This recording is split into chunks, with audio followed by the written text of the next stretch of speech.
तारक मंत्र मांड.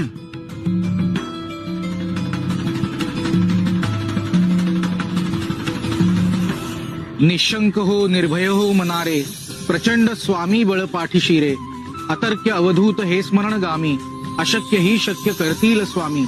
जिथे स्वामी पाय तिथे न्यून काय, स्वये भक्त प्रारब्ध घडवी ही माय. आज्ञे विना काळ नाने त्याला, परलोकी ही ना भीती तयाला. उगाच भीतोसी भय हे पळू दे, जवळी उभी स्वामी शक्ती कळू दे. जगी जन्म मृत्यू असे खेळ ज्यांचा, नको घाबरू तू असे बाळ त्यांचा. खरा होई जागा तू श्रद्धे सहित, कसा होशी त्याविण तू स्वामी भक्त. कितीदा दिला बोल त्यांनीच हात, नको डगमगू स्वामी देतील साथ. विभूती नमन नाम ध्यानादी तीर्थ, स्वामीच या पंच प्राणामृतात. हे तीर्थ घेई आठवी रे प्रचिती, न सोडी कदा जया स्वामी.